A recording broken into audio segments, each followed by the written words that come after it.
quand on commence à dessiner les formules développées de molécules, on est un peu perdu. Donc je vous donne ici quelques règles qui vont vous permettre de dessiner facilement les formules développées. Dans la première règle que je vous mentionne ici, ça concerne des cas particuliers, ce sont des cas d'hydrocarbures. Alors les hydrocarbures, comme ils sont appelés, sont des molécules qui ne contiennent que des hydrogènes et des carbones. Alors, si vous êtes attentif aux formules d'hydrocarbures, eh bien, il y en a trois types. Il y a les hydrocarbures de type CnH2n plus 2. Autrement dit, N, c'est le nombre de carbone, le nombre d'hydrogène, c'est 2n plus 2. Donc, je prends le cas de 1. Donc, si vous avez un seul carbone, vous avez 2 fois 1, 2, plus 2, 4. Vous vous retrouvez avec le méthane. Eh bien, si vous rencontrez un hydrocarbure CnH2n plus 2, n'allez pas chercher des doubles liaisons, n'allez pas chercher des triples liaisons, il n'y a que de simples liaisons entre les carbones et les hydrogènes. Deuxième cas de figure, vous avez toujours, dans le cas des hydrocarbures, que des carbones et des hydrogènes, mais le nombre de carbone est proportionnel à 2 fois le nombre d'hydrogènes. Donc, je prends le cas, si vous avez un un seul carbone, alors vous avez ou alors CH2, ça ne va pas marcher, mais deux carbones, vous aurez H4. Voilà, C2H4. Le C2H4, ce sera cette chose-là. Donc, lorsque vous avez une structure de type CnH2n, alors il vous faudra trouver une double liaison. Ou ça vous indique qu'il y a une double liaison au moins. Ou une double liaison dans votre structure. Car le plus 2 veut dire qu'il y a deux hydrogènes de moins que ces structures-là.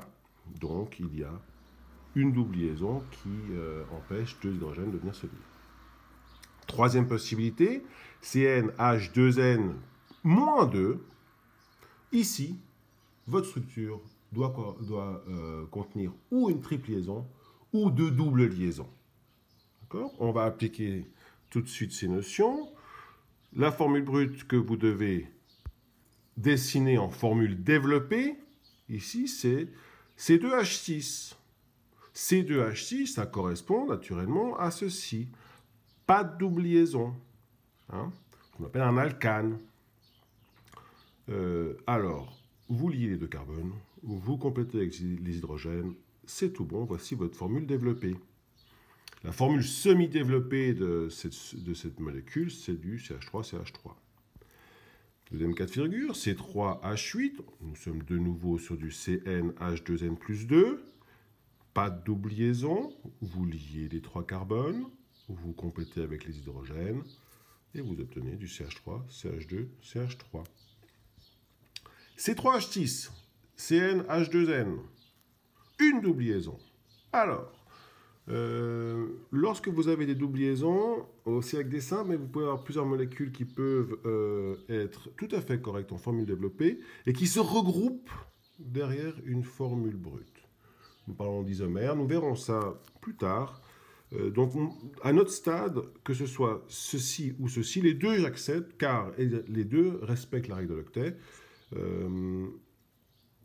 Le C3H6, eh bien, vous avez obligatoirement la présence d'une double liaison.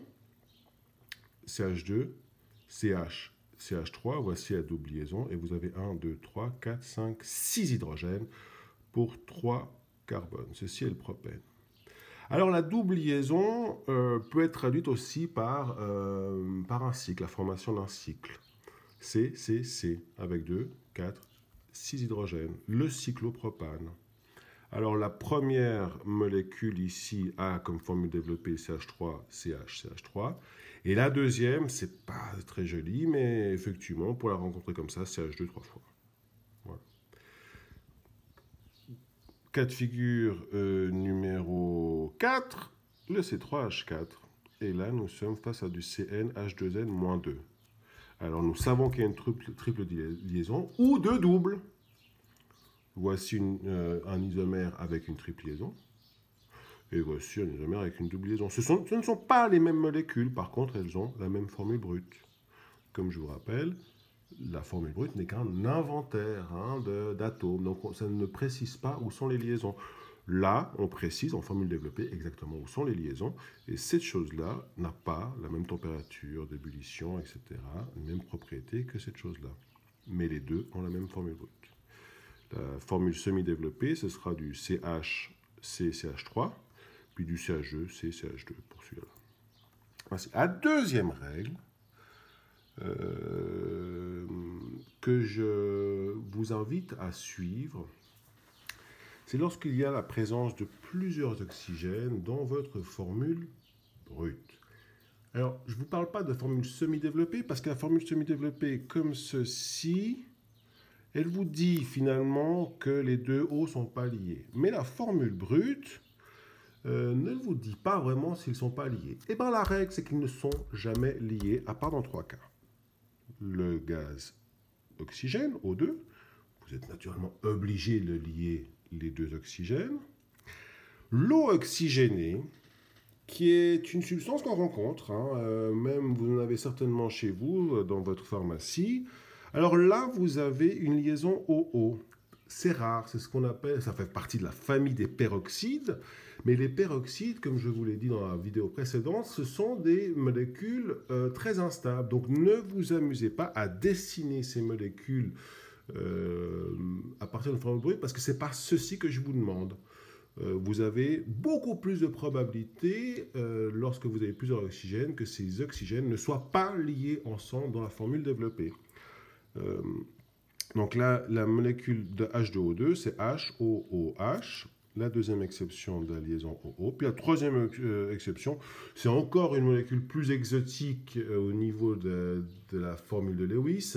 Mais c'est une molécule qu'on rencontre, c'est l'ozone, OOO. Puis là, vous avez techniquement encore une liaison de coordination. Mais là, cette ozone, vous pouvez rencontrer vraiment de manière différente dans la littérature.